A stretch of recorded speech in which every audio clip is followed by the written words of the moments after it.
assault class. It's tricky, it's hard, but damn is it fun. In this video today, I want to go through the assault class on a PvP level to talk about how you can get better at playing in PvP, in Eternal War mode. Now, as a caveat up front, I am not an amazing assault player. You're not going to watch next level, major league game level play here. You're going to watch some good engagements. You're going to watch some pretty bad engagements.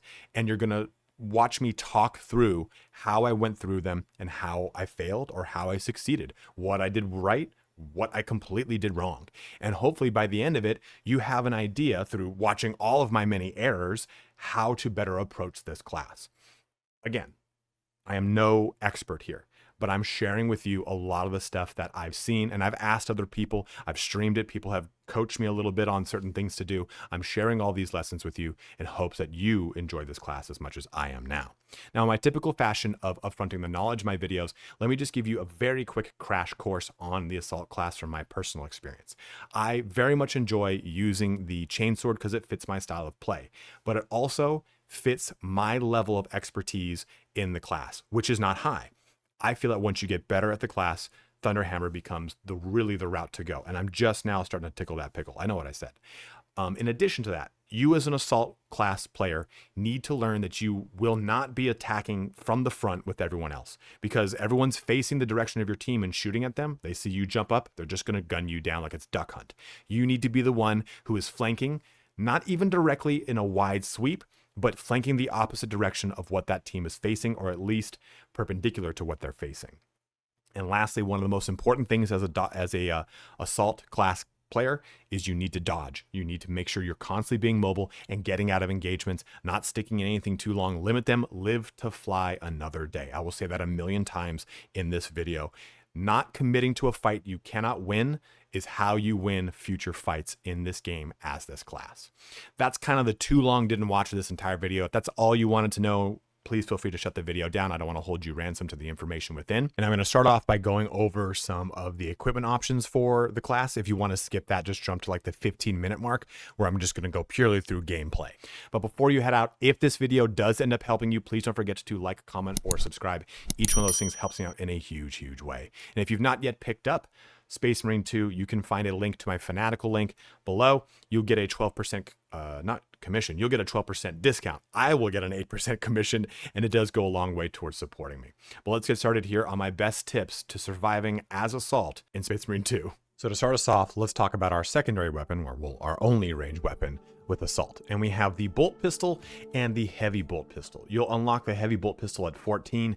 And really the big difference here is, of course, your rate of fire and your firepower. Those are the two big things. And also, it's worth noting that the bolt pistol has a range of 5. This has a range of 6. So it has a slightly higher effective range. You're not going for snipes, but the real question here is, which one do you stick with? And I think that both have a lot of pertinent points. And I didn't mean for that to be an alliteration. The big thing here with the bolt pistol is that you get far more of a magazine capacity, right? Simply 4 more is just enough to really kind of put you over the edge between killing someone or just weakening them. And the big thing too with the bolt pistol is you can afford to be a little less accurate. That rate of fire means you can get a little bit more down range. What I've really noticed in PvP with a lot of the different weapons, rate of fire tends to really outpace the firepower. But with that being said, the heavy bolt pistol, if you're playing on keyboard and mouse, is probably going to be a little bit better for you because you can be more accurate. You can use less bullets to take someone down. You can initiate with a ground pound and then maybe put a couple bullets into them if they get a good distance and kill them very easily. Over the bolt pistol, can be a little bit more frantic. So I would say this is really dealer's choice. Are you comfortable with a slower, higher power weapon, but you have to really be more accurate? Or are you better off with a faster, lesser power, but again, you can afford to be a little sloppier with the bolt pistol? I think just the frantic way of playing the class, bolt pistol is probably the way that I'm going to go the most. I've used the heavy bolt pistol now after a couple matches, and I like it, but I think, and this is definitely a skill issue thing. I think that I haven't really adapted to it as well versus the constant rate of fire that I can get from the bolt pistol. So if you're comfortable with that slower rate, go with it, but I'm going to stick with the bolt pistol because I like the amount of firing I can get down range, and I'm already pretty close. So the range, the effective range doesn't really affect me here. But that's my opinion on our range weapon. Let's go to some melee. Now this is going to be the tale as old as time, right? Are you going to go with the chainsword or are you going to go with the thunderhammer? You can go with the power fist, but veterancy level 18 is not quick to get to, and I'm not even there. And I've been playing this game since it came out, and I've been playing the game 2-3 weeks prior to when it came out because I had that the review code early access, and I still haven't unlocked it. The power fist from a PvE perspective, I love it more than the other two because I like the mobility. I'm sure that will probably be afforded to me, but what I'm looking at here is 444. That's not as awesome for me. Let's look at the first two because those are the ones I have the most personal experience with. The chainsword has a 5.5 strength, a 4.5 speed. Cleaving potential is not as crucial here. And we have with a thunderhammer a 4.5 strength. So we're a little bit weaker, right? The speed is a little bit lower, but our cleaving potential is higher. With the cleaving potential, allows me to get a little bit better of an arc in with my swing so that I can actually hit people if they dodge to my periphery, or more importantly, if I dive in the middle of people, it does afford me a little more splash damage. Now with the thunderhammer as well, you can charge it up to get a big boom of an attack, and the range on that boom is actually pretty big. The radius is awesome. So this again comes down to dealer's choice. Are you looking for a real alpha strike weapon in the thunderhammer? You do get it. Or do you like the faster speed of the chainsword? One of the two big things about both of these is you need to make sure you're doing a dodge lunge attack. So you dodge, then immediately press the attack button, and your character will do a bit of a lunge. With the hammer, it gives you a ton of range because you can dodge and press attack and really clear a good amount of distance to really get a good hit in. But you're going to open up and start with the chainsword. Eventually, you'll unlock the thunderhammer. I think it's at 6 or 7 you unlock the thunderhammer. And what I will say is, the thunderhammer took me a long time to really adapt to. You can drop on someone and pretty much just follow up with one hit and kill them. But if you miss that hit, it's very punishing. And that's the kind of mode of the thunderhammer. You have to really be keen on the animation time. And with that animation time, it comes a bit of slowdown. If you miss a hit, you are now exposed. And what is really keen with the thunderhammer is making sure you animation cancel with the parry button. Because if you miss a hit, animation cancel with the parry button, and you can dodge again, you can go back up in the air, you can use your jetpack dodge. I think it requires you, as the assault player, to have more mind for the class. So I would encourage you to start with the chainsword and get a good pacing down. Understand that you're not in engagements to win every single one of them. Sometimes you're just going to pepper and jump out because, you didn't get a good alpha strike in, you couldn't really actually capitalize on your jump. You might as well live to jump again. So I think the chainsword is going to afford you, as someone who's coming to the assault class for the first time, or someone who's maybe struggling with the assault class, it gives you the flexibility to learn the pacing of attacking and engagements as assault before you jump to a thunderhammer that is probably going to really shine with your increased skill set. Now, you could argue that this whole segment didn't even give you any information. Again, if I'm just going to paraphrase everything, start with the chainsword. I think you'll thrive more with the chainsword because of its faster attacks. It has a little bit more strength, right? You're doing with just a small bit more. Your charge attacks are not crucial, but they're better for breaking guard. So if you're attacking a bulwark, you 1-2 and he's got his shield up, just hold down and you can break that guard open and try and hit faster. Also, furthermore, animation canceling is faster with the chainsword. And on top of it, you can deal with, oh God, what's it called? You can deal with following up any kind of response parries with a parry of your own. A little bit faster with the chainsword than you can with the thunderhammer. Once you feel better for the class, switch to the thunderhammer because it will really start to flex into your increased skill with the class. Because I've noticed that when I started with the chainsword, I was thriving. I moved to the thunderhammer and I started declining. And then I went back to the chainsword to really get a feel for things. And then I finally went back to the thunderhammer and I feel more confident in it. And it's more about you understanding your strengths of your class and less the actual thunderhammer being the thing that's dragging you down. Now, our last entry here is on your equipment. you'll have the frag grenade, and then the shock grenade will unlock for you pretty quickly. And the crack grenade, I believe, is like at level 11 or 12. Might actually just be 10. The difference between these three, you do have the melt-a-bomb, but I, again, have not unlocked this, and I don't really see the use for it and how the class plays. Frag grenade is great. It's a one-hit kill. If you toss it into a group, it's awesome. And you can frag while up in the air. So a frag grenade is really good. This, I think, is going to afford you the ability to open up engagements with an immediate kill. You just have to be careful that you don't accidentally frag yourself.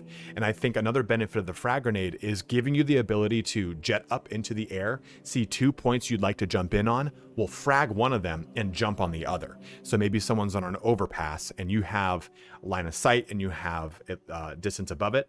Toss that frag onto the overpass, then jump to the person below. Hopefully you can get a kill simultaneously doing this.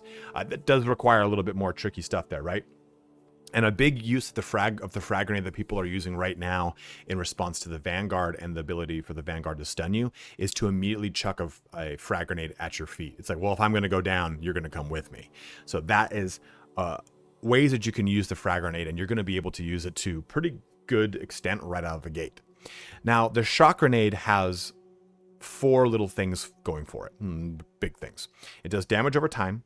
It will blind them. It is an on-contact grenade, and it provides area denial.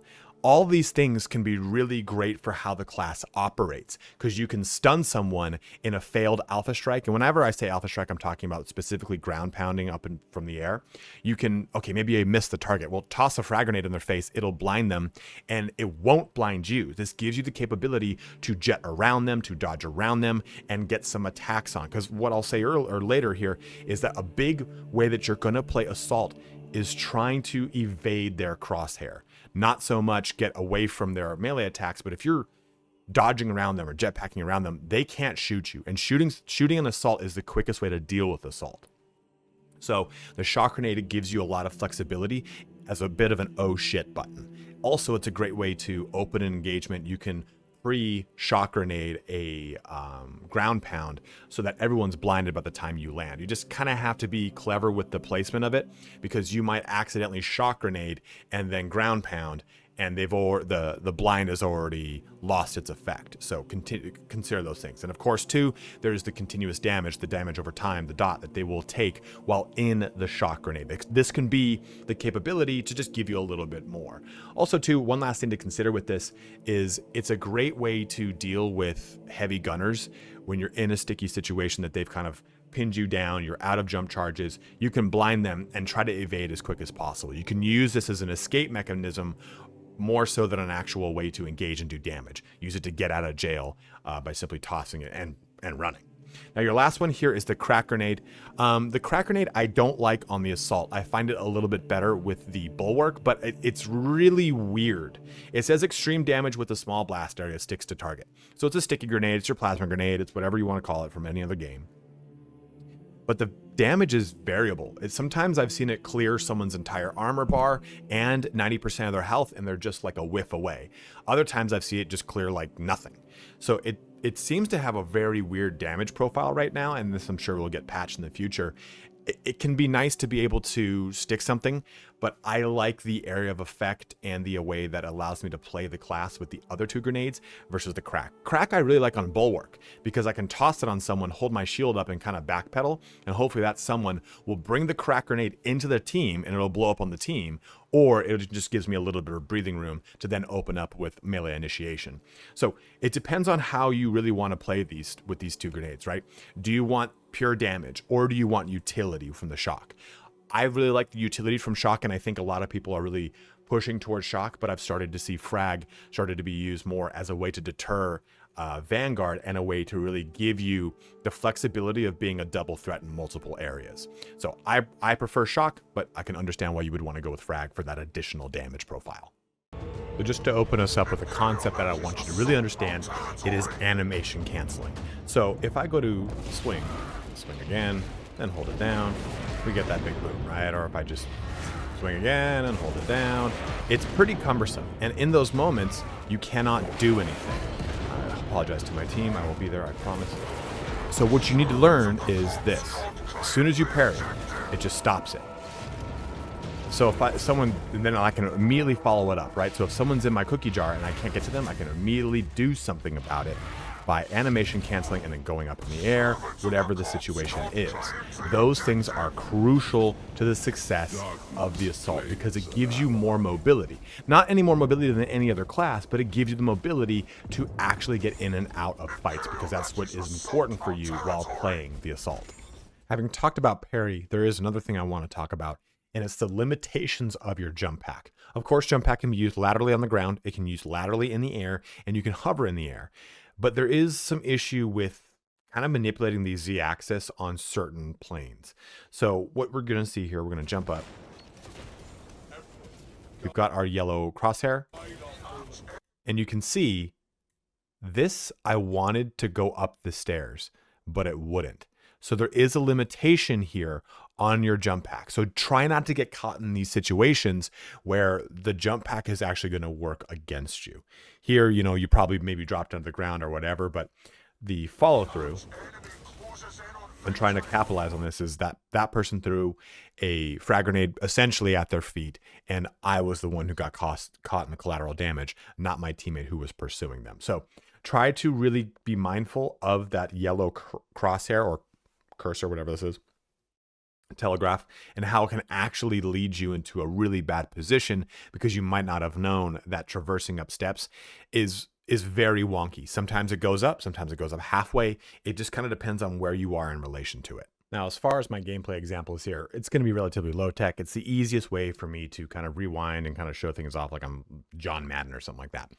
And we're going to open up now with initiation. Initiating combat for the assault can be a lot of different ways, right? It can be a matter of flanking people. It can be a matter of just one-on-one. And a big part of this is going to be your ears. You need to really hear if someone's coming around the corner. In fact, you know, just a little bit before this, I was going the opposite direction and I heard someone clunking behind me. So I figured, okay, let's kind of reposition ourselves here. And we have one jetpack charge. So let's see how this kind of unfolds.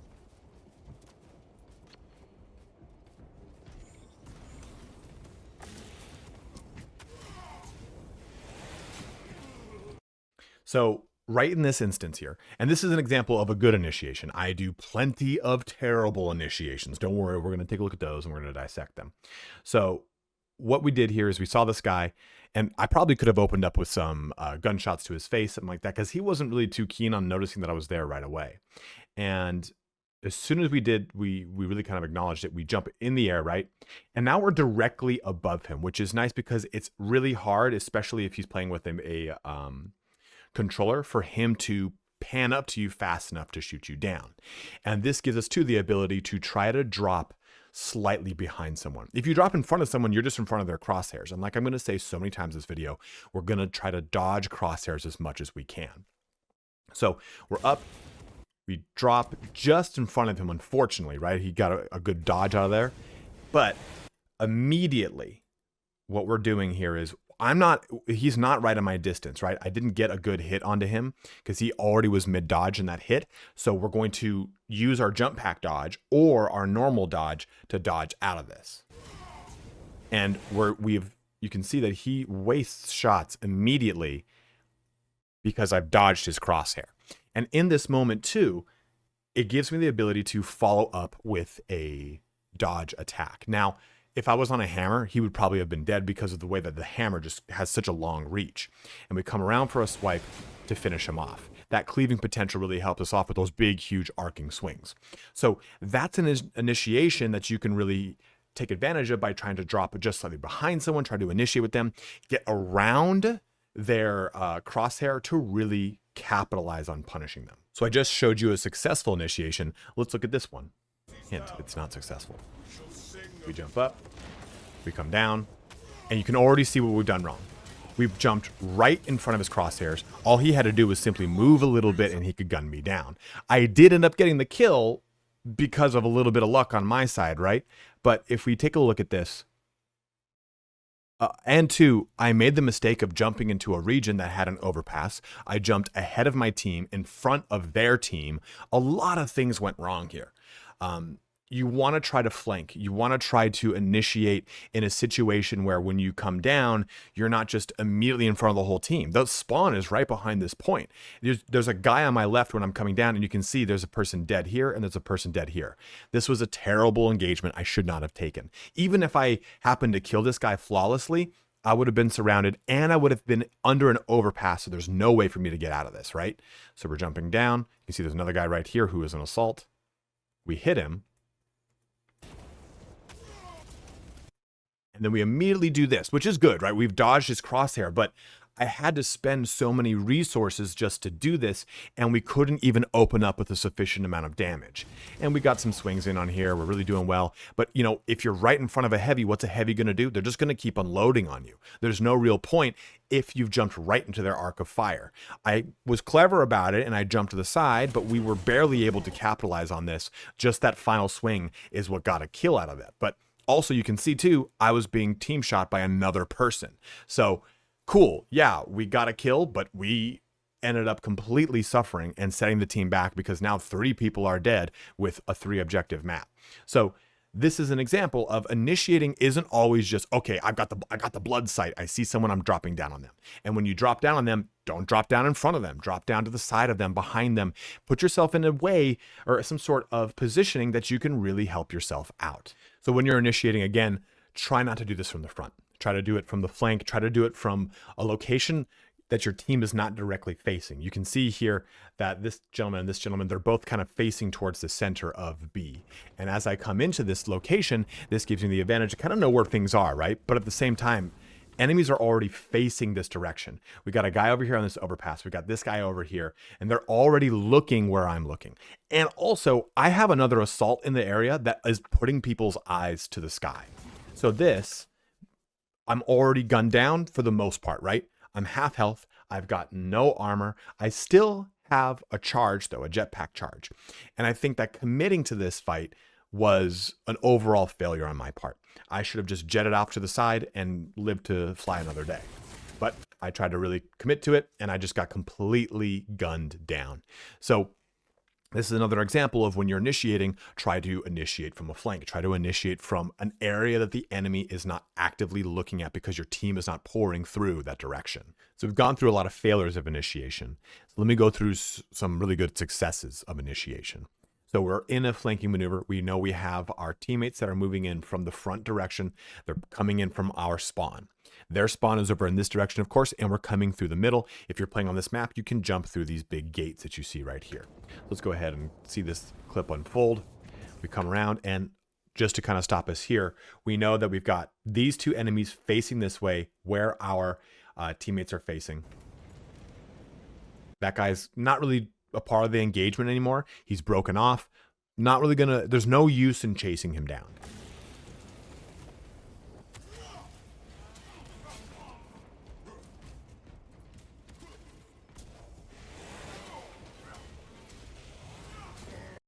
And there we go. A real nice clean initiate. We get 1 person down. We dodge out of cover. And I still had some jetpack charges to either get back up in the air or simply jet away. And in this instance, you know, we came down, we dodged away, and I saw that this guy was alone over here because I knew I had another teammate to my right, and I capitalized on it by dashing up to him.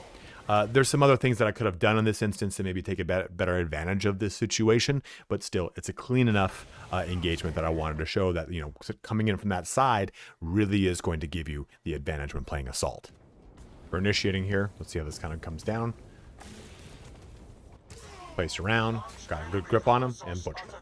And this isn't a crazy one, right? I just wanted to show a very quick and clean initiate. I didn't even have a lot of big pointers on it. But it's worth noting, again, we have an enemy who's facing the opposite direction. We're using that lateral movement to give us some different momentum and different trajectory in our drop, and the placement of our crosshair is right there because we're jumping directly behind a heavy. I try to do it as best I can. I don't do it all the time, but trying to develop that muscle memory, I think, is a very big key to the success of the Assault. I almost said a success, the success of Assault. And then just capitalizing on it. Now, this clip ends right here, but there's a guy behind me, and I end up jumping around the corner to try to evade, and I do end up dying. But It's also kind of a little bit of that map presence and knowing where your spawn is, where you're jumping in, and how you can get out of those situations. I overcommitted and ended up dying after this, but still, it's knowing how to initiate and knowing how to get out of that immediately afterward. So we've gone over so many different ways to initiate. Now, looking at this example here, this is another one where we're already starting off. The Marines in front of us, the heretics in front of us, they're not even facing us. So this is how we're going to get that good initiate here. We're going to go ahead and start it.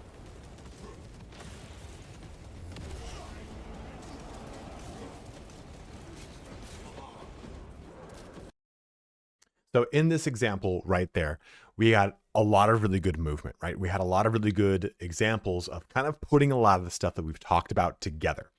So just to kind of jump back to the initial foray here, we jump up into the air because we know they're not facing us, right? We can see they're already facing our teammate over here. Now, this is also an example of, yes, it's flanking, but it's not this huge wide flank that needs to go halfway across the map. It's just engaging them from a flank that they're not even expecting movement from, right? We were hiding behind the boxes. We then used another jump pack charge to get some different momentum. Don't be afraid to use these jump pack charges not as simple one-off actions. You use them in tandem. Unfortunately, I haven't mastered it. I don't really know if you can pull it off, but I don't know if you can dodge on the ground to jump up in the air. I've been able to jump laterally in the air, just not the other way around. So we've already gone ahead and initiated upward. We see 3 total targets moving in at the bottom. And we've placed ourselves, let's just go back just a little bit here, right in front of them, knowing they're going to move forward.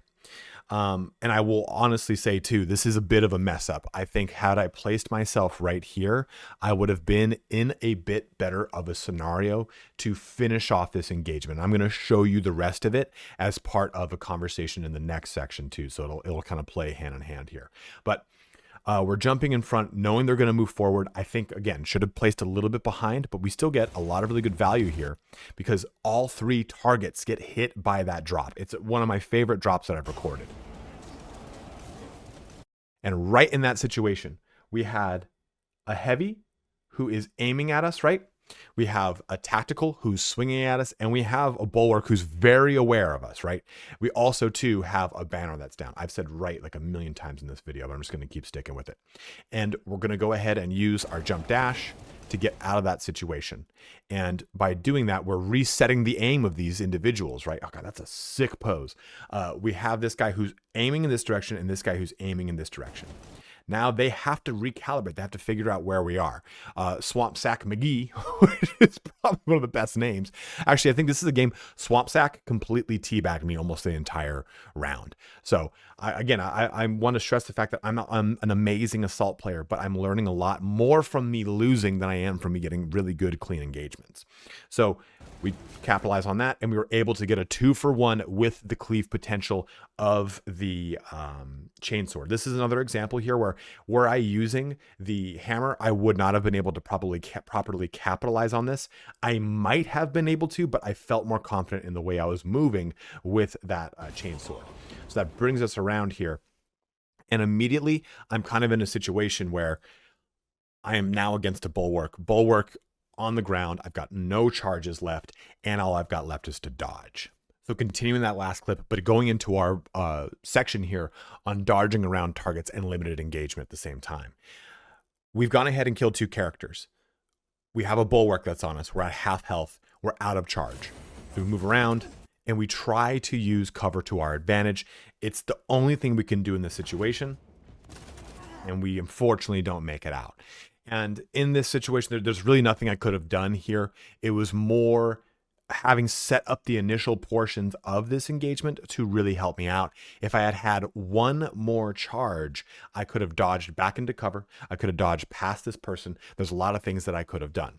Now, also have to consider too that my other teammate was dead. We do have another assault collapsing on us. So this could have been something that was completely unwinnable, but it just kind of goes to show you that resources and dodging around targets is going to be a big way that you play this. Let me show you another clip where we really use that dodging and jumping around to the best advantage that we can. So for this clip, we're looking at dodge here, right? But this does also compile a lot of things that we're going to talk about, or we have talked about up to this point, and it's probably one of my favorite clips of being an assault.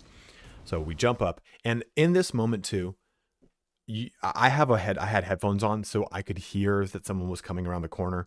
It's such a huge part of the gameplay of playing Assault, or pretty much any class that really needs to help get a drop on someone. Hearing that someone's coming around the corner is going to help give you the advantage on these initiations, as just a side point.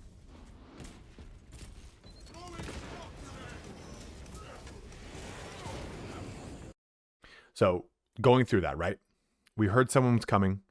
We premature ejaculated by getting up a little too early, right? And the person was not there. So we moved laterally. We see ourselves coming down on Swapsack McGee, who has killed me at this point at least 3 more times in this match. Just to give credit where credit's due. We come down, immediately capitalize on dodging and throwing a flashbang at the same time. Remember, this is not gonna blind us, but his aim is focused in one direction. So we have the advantage of being able to get some free swipes in.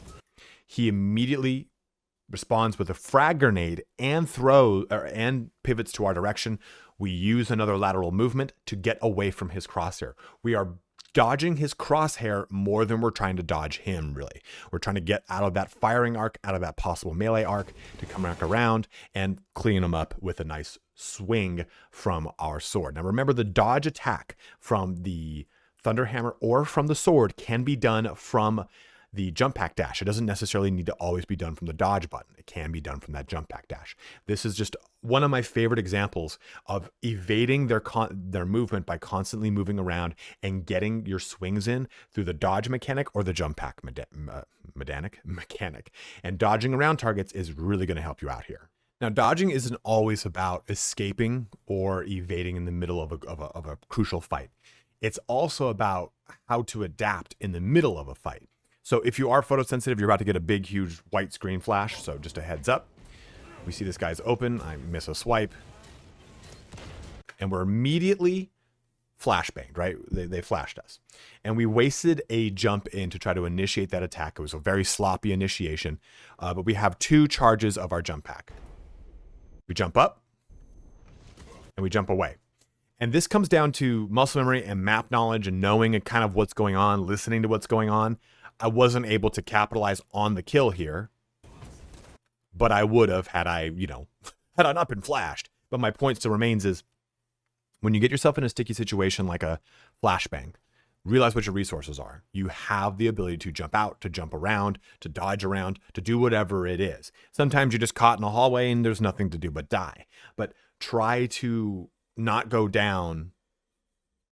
Try to go down swinging whenever you do get flashed, because oftentimes, if you just have a real good presence and you're focusing well enough, you can come out of flash situations knowing where the enemy is to try to really capitalize on it. And in this instance, we were able to turn this successful dodge into a follow-up kill because we were on that D point. We had another jetpack charge. We jumped up. We got a flash of our own, setting us up for this dive onto Optimus Cum, my favorite of the Autobots, right behind the bulwark, and finishing it off with 2 swipes of the sword. So dodging can really be about less of simply getting in and out of engagements, but more about how to properly position yourself when you find yourself in a real bad situation. If you are going to be dodging around, you do also want to be semi-controlled with it. You don't want to lose control of yourself and just simply press the Y button, or in my case, I'm using the controller, right? Or the dodge button or the dash button, Q on if you're on keyboard and mouse, because you can really get away from yourself. So you'll see here, we start getting shot from the rear. Metalhead was jumping on us hard, try to get some melee in. We were able to drop down really well, come back around, and we got a really lucky set of situations there, right? We dodged the wrong direction, got a hit in with the dodge attack that we can get from the dash on our jump pack. We were able to get the kill, but then it put us in a bad spot because we jumped into a location where we just had no sight on, right? And we were just gunned down. So that's an instance where I was just over dodging. I was getting way too anxious. I was up in my head. I was like, oh, dodge, jump, jump, dodge, dodge. Just take it in time. Be paceful? No, have a pace about it, be patient with it. Try to watch your character's movement so you're not just frantically going all over the place. And that's what happened here. Sure, we got a kill out of it, but we just ended up dying at the end of it. Dodging is also really about using your mobility here, right? And you've got the capability to do so with these jump pack dart dodges. A lot of the maps have these square corners that you can get around very easily. And you have these moments where you can feel like the Death Scythe Gundam from Gundam Wing. So here's an engagement where Swamp Sack McGee, I feel like every time you play an online game, you always have like one nemesis after you play like a bunch of matches head to head. You're like, oh, I'm going to kill this guy. But he definitely gave me the business. But let's see how this works. He has to drop on us. He can open up and he can really chunk out a good portion of our damage before we do anything. So that's an instance where we're simply going to jump pack dodge away, and then we can do that again. Now, ideally what I should have done was used it one more time to go this way, and then another time to go to the right and exit outside of this location. I wasn't thinking here, right? I thought I had, because I had a teammate, I could double back around and do 2-on-1. I wasn't looking at my health. It's kind of goes to show you that dodging also means that sometimes you need to just limit the engagement, like I was talking about. Get out of there. Go ahead, live to fly another day, and go back around and kill him somewhere else. Here, though, I wanted to exemplify that you can use the jump pack dodge to get around corners very fast and very quickly and super effectively. I could have completely gotten away from this guy, even gone out that door right there in front of me, had I just simply had a little bit more presence of mind. But dodging is going to be so crucial to staying alive. So with dodging, of course, comes the capability of ending an engagement. And sometimes you get in a brutal duel that you don't want to complete. This will bring us into our next section on dueling. So let's take a look how this unfolds. Watch that an auspex was, an assault was auspexed. I knew one was coming, and we tried to take advantage of it, right? I knew too that I was at an overpass, so I couldn't immediately jet into the air. We get a cool kill assist. Nice. But there's another assault that we just get missed by. We try to do the same thing back to them, and we go under the overpass to prevent ourselves from dealing with their possible drop on us. Maybe try to get some good advantage here. And as soon as they go back up in the air, I'm immediately on the back foot, right? Sure, I'm undercover, and I can sit there and wait for him to drop back down and shoot. But if I go back out there to try to initiate with him, I'm immediately in danger. And I even second guess myself. I'm like, no, let's not do this. So I run away. And by running away, it opens me up to engage again, right? And that, I think, is what's important here. It opened me up. I did not overcommit myself, and I was able to get a kill out of it. So you can see that sometimes you don't need to complete the engagement if you're doing a duel. You can simply get out of it, live to fly another day, as I always say, and just simply go away and do something else. That's another instance right there, right? Where that bulwark was going to probably put me in a hurt locker, but we were able to jump away and completely clear that whole entire thing. We got three. It was just two clean kills out of it, and we evaded death twice. So dodging and making it a limited engagement can really be an advantage to you. And dueling doesn't always need to be a duel to the death. Just simply get away from it if you know you're not going to win. There's no honor in it, right? Especially if you're playing a Heretic Astartes, just flee and come back around and stab him in the back. That's what the Night Lords do for half their trilogy of books. But my point remains, free yourself up to create another set of engagements or another set of initiations that you know you can win from.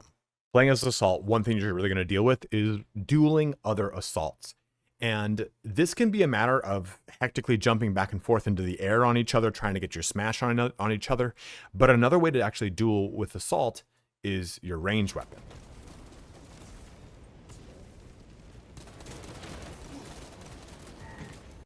And a crucial part of that is missing as much as I did. But no, not really. My point here, though, is we both jump into the air. And, this guy, the entire time, he was a master of going in the air and just destroying people with his pistol before he dropped on them. It was a really cool technique he was using that I absorbed like a sponge. But sometimes dueling with another assault is simply just jumping into the air, locking yourself into your little thruster mode and just shooting them down. This can really help you out because it also doesn't expose you. If you're on the ground dueling an assault, you kind of get blinders because you're both moving so fast, right? You're trying to get around one another. You're trying to do whatever it is. This allows you to at least be able to get them down. And safely then target where you're going to go. In this case, I think we didn't do much of anything, but still my point remains.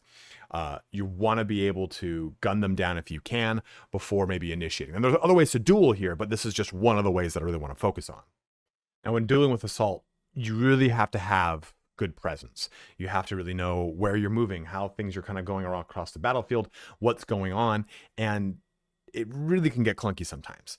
So you'll see this guy Blaze, who killed me more times than I killed him for sure this entire match. He opened up immediately, got two great swipes on me. I jumped in the air and I went to go gun him down. And what happened was he jumped in the air too, and I kept aiming down sights. If you're aiming down sights, it slows the way in which you're going to be moving your camera. So pop out of ADS and actually adjust, see what you want to do, then go down sights and shoot someone, right? So we jump out of the way, we get a little distance here, and we kind of move around. And typically assault duels will be like this. They will be very hectic. They'll be all over the place. You'll be going from place to place. He's hunting me. He dives. I dive. I miss a swing. In that moment, I didn't have the presence of mind to realize that he just simply went back. I was so focused on where I was trying to slam him with the hammer that it completely got around me and messed me up big. Like it put me on my back heel. Now, this is an example here of you don't always need to use your melee weapon to capitalize on an advantage. I think Blaze could have easily gunned me down and run right here, right then and there. He pursued though with melee, and this gave me the chance to use my measly 4 rounds left, right? So we want to make sure that we're reloading in times where we're trying to dodge around, because you'll actively reload in those times. I shoot 1, 2, 3, 4, I miss, and it gives him just enough breathing room to throw a frag grenade. I kill him. Space Wizard capitalizes on that. So this is what I mean by dueling with an assault can really leave you exposed, and they really can sometimes go all over the map. And you don't always need to completely lock into the duel. Sometimes it just makes sense to leave, flee, go away.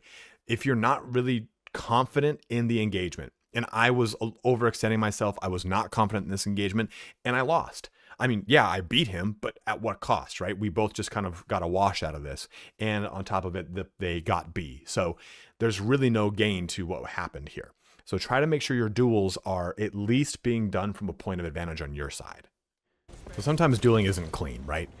It's not something where you're just kind of looking to open up, you get jumped on, you're trying to make an evasion, and you're using that jump pack to get you out of a tight spot. And sometimes you have a real good lineup. And with this, you really need to learn that the geography can really affect how your slam works. And you need to really focus on where that crosshair is, especially the yellow one, right? So when we see ourselves going for this hit, we could have actually opened up that initiation and really helped out our teammate there, but instead I messed it up. And because I messed it up, it became really a bit of a game of cat and mouse here, right? I'm getting shots in, he's evading, I'm invading, he opens up, I try to get that hammer smash in, he's one, I miss wildly, I jump into the air, he comes in, I tried to shoot him down, which I knew he was one, I knew I just had to tap him once, and it really would have been the one that capitalized. He comes down with a hammer slash directly below me from that same geography issue that I had, right? And I can try to capitalize on it and learn my mistake, not go into the geography this time, and anticipate his movement to get the kill. Dueling doesn't always go how you want it to. And we've shown a lot of dueling in instances against Assault, but I think it's important to know that there are plenty of other classes that you're going to duel with, of course, right? In these one-on-one engagements like this, we have a lot of things that went wrong here. And it's just showcasing a lot of these so that you hopefully don't fall into the same pitfalls. For one, we totally messed up our hammer, right? We came down on this in front of them and completely missed the shot. They were able to get some shots off immediately. We opened up with a good jump swing, which is a nice way to open it. And then we just immediately followed up with another swing there. Had that been a charged slam, the range would have still hit Swamp Sack McGee. And this is, again, I said he messed me up this entire round, and this just kind of goes to show you here. He baited out the next swing, took the parry, and then was able to capitalize on finishing me off. And also, too, in that instance, I could have and should have animation cancel right there As soon as I saw that I missed that swing, this should have been an animation cancel, and I should have pressed my jump pack dash and moved over to this location. He would have had to have swing around his crosshair, again, dodging his crosshair is what we're trying to do here, right? Swing around his crosshair to then just get smashed in the face with a hammer again. I would have been able to get a free swipe off on him. He did, though, immediately pop into parry. So that might have still been the thing that actually ended it for me, right? This parry was so well done that it gave him all the opening he needed to deflect the damage and then bring it right in to finish me off with my low health. 1 hit, 2 hits. So this is what I mean by try to use animation canceling, try not to get too overeager, try to get around from their crosshair and try to finish them off with a jump attack, whatever the situation is. Not a jump attack, the dodge attack. I don't want the nomenclature to get confusing there. But definitely a lot of mistakes made in this duel, and all of them were very easily avoidable. So the best duels are, of course, going to be the ones where you can get the drop on the enemy, which we've talked about so many times here. But also, it's mastering how to bait out parries from really skilled opponents. So good old dreaded Swamp Sack McGee here. And there we go. We had that moment like you get in Star Wars Episode 3, right? Where they're both just spinning their lightsabers around because they're anticipating each other's moves. I've been fighting against him so many times in this set of matches that we get a good set of engagements here. We open up, try to get a flash. We miss the flash. We dodge away. We jump up, give ourselves a little bit of advantage, and he responds with a frag grenade. And I'm going to try to get behind him with that ground pound. I miss the ground pound. You can see too, like, let's take a look at his health before this. We don't get it square on. We just get a little bit of the splash damage. So he lost about a 25% of his health right there. We drop down, and you can see too, we didn't just drop down. We just dodged into him immediately, right? And we're going to come right into town. Swing. We get 1 hit on, and then it becomes this moment where we're both frantically trying to out parry each other, because I know he's good at parrying and I know he's good at melee. He knows I'm probably just going to swing for the fences because I'm still learning and I am very skittish about just slamming that attack button. Let this be a lesson to you that sometimes you can parry and you can live. Trust me. So there it is right there. Just parry, parry, parry. He goes for it. I stick into the parry. It's a quick game of rock, paper, scissors. He throws rock. I roll with paper, and then I come back around and hit him with the scissors. So you can see, for a second, I thought that was my teammate too. That's why I dodged back. I was like, oh no. But this is an example of, in a duel, don't always try to get the kill as fast as you can. Try to read what's going on. It happens to be that I've been up against him so many times now that I knew a little bit more about how to engage him. And you'll get that too, right? You'll learn how to really engage all the players you're going to play against. Because once you queue up with a group, if you find a good one, you usually stay there for a good amount of time, right? So dueling is really going to be about learning how to use that parry and when to really capitalize on those openings. So to put a lot of the things together that we talked about, let's show a couple clips, either good or bad, of how things go down, right? And I've talked about this quite a few times. You don't always need to go to town with a melee weapon. Sure, you've got a thunderhammer, sure, you've got a chainsword, but in this case, we saw that this guy was, he had just killed one of our teammates. He's a little low on health. So we can simply finish him off with a weapon. There's no reason to use our resources, which are our jumps. And we know that we are coming up to a contested point. So we see another individual, 2 individuals in front of us, right? Leafchild and Squeaky. We're going to come up in the air. And that's tricky, right? Because you saw that heavy saw me go in the air. So he's looking around to hunt for the kill. And in this instance, we're trying to target this behind him. We get still, though, a good clean engagement. He's not facing us necessarily, and we're behind that shield. Opens up. Using that jump, that dodge dash, absolutely huge. It does get parried, but it does stagger him at the same time. And I just kind of swing, I guess, triumphantly. And then coming back up into the air and finalizing again with another smash. So you can see that in this instance, we got a lot of really good lineups, but we were able to dodge a lot of the big scary things, right? We were able to dodge this weapon by getting behind the individual. We were able to capitalize on it with a big lunge that put them immediately on their back foot, and the slow timing of the hammer helped me out in that situation from a spam of parry. And here, We didn't stay in there to try to figure out what to do with Leaf Child. We just got out of the situation. And we were able to then bring it back around for a kill. So a lot of good things happened there. And also, too, a lot of that was me falling into a lot of little pockets of luck of, oh, okay, I'm here, and then I'm there, and then I'm here. That's kind of the flow of Assault once you really get it going properly, in my opinion. Now, another clip of putting things together, we get jumped. So let's try to do some dodging here, right? Let's try to get some advantage going. So reframing this initiation, we've been jumped from the back. We have a bulwark and we have a heavy that we're dealing with. The bulwark is trying to get some room, trying to get some sight on where we're going, and we're going to come right down on their face. Great shot. We hit both of them. We've brought them down just above, like let's say 30% of their total health now. And we get a dodge out of the way, followed by the lunging attack from the Thunderhammer. A great, clean hit. Let's see how this goes from here. So there was a good thought process here, right? Okay, well, maybe I just finish this guy off from ranged. What am I going to finish a heavy off from range for? If this guy had used his Iron Halo, I just would have been straight shit out of luck. So in this instance, right after taking this guy out, the right move would have been one of two things: going up or dodging past him with our jump pack, and then following up again with a hammer strike. So this is just another example of we can put all these things together, but we can still make failures here and there, even with little minor successes along the way. This really helped teach me that, like, listen, we don't need to try to always back up and shoot things. We can just simply stay on the move. I could have also just straight up disengaged from this entirely. Maybe I simply used the jump pack dash to completely evade from this. But this just goes to show you that had I just taken some good pacing here, I could have gone past Mr. Trusted and actually probably killed him with that jump pack dash dodge attack from the hammer. Sometimes putting things together isn't just simply doing all the stuff we've talked about. It's having that patience, realizing that you are an ambush class more than anything, right? So let's see how this goes. We see that our friend was just gunned down, and we see too that there was a heavy. There was a heavy right there. It's in the Auspex range. There's a heavy right here, right? So the guy's gunned down. So we can take a beat. We don't need to jump around that corner and go, well, I'm going to go avenge my brother.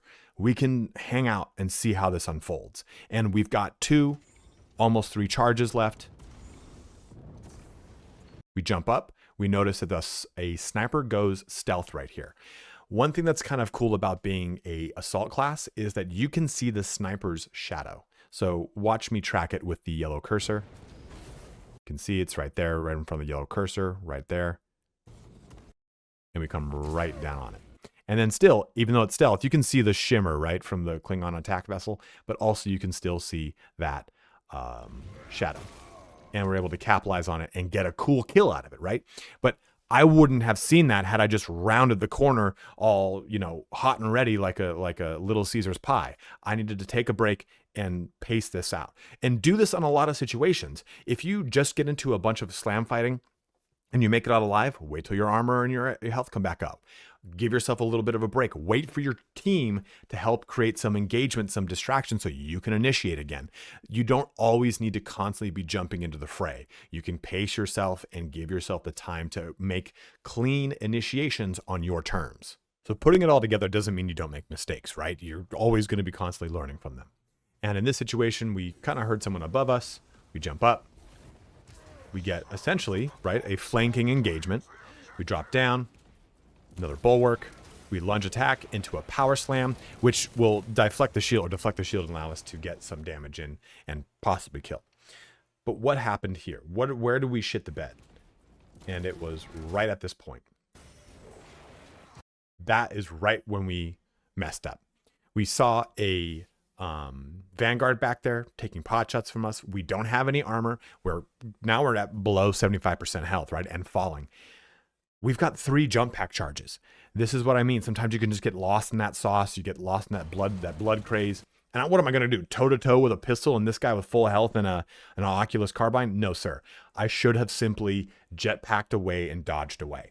Just showing you that you can put all these things together, but you can still fail one little thing, and that can result in the whole thing collapsing down, and you die. From the Rizzler, no less. The Wizard of Oz himself.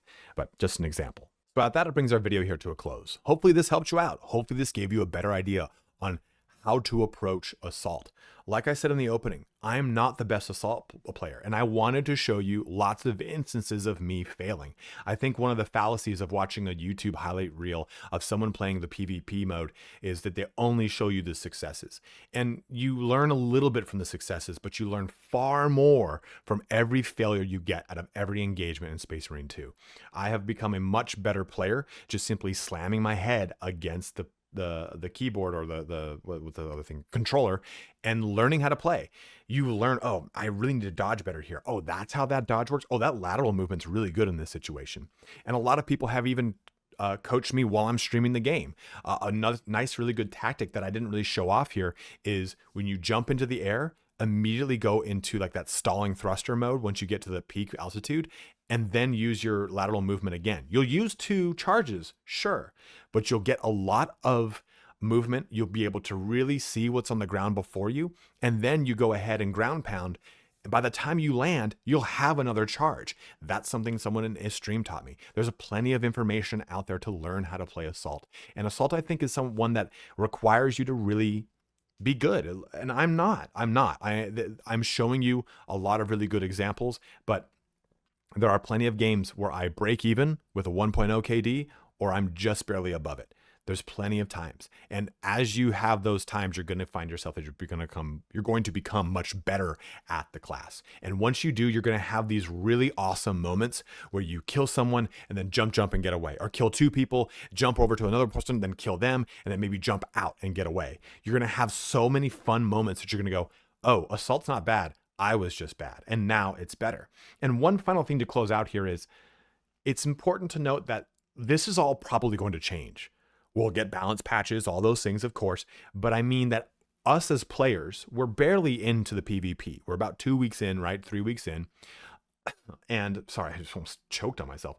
And at the same time, the meta of how to play the game, not the meta of weapons and the meta of classes, is already shifting so much. People are parrying far more than they did before, where they thought it was completely useless. Heavies were completely king of things, and now that's not the case anymore. People are using more shock grenades. People are approaching engagements and team fights a lot differently than they did at the very beginning of early access launch. People are playing more cohesively as a team, and they're less playing on these little Call of Duty one-man army rotes. So in a month, all this might be completely out the window because we've developed ways to play Assault that are far more conducive than what we're doing now. So keep that in mind. Be open to changing the way you play the game so that you can always be on top of the proper way to do things. But if you have any suggestions, or maybe you have plenty of time in Assault and you want to share what you've done, go ahead and let it be known in the comment section below. Say, hey, you know what? I actually like how you did the engagement at this timestamp, but what I would have done and what I've seen a lot of success doing is this, this, and this. I'm always open to it, and you too should take a look in the comment section below to find some tips that hopefully help you in clicking into this class that is a ton of fun and I am absolutely addicted to in Space Marine 2. But as always, guys, thank you so much for watching here today. Have a good one and take care.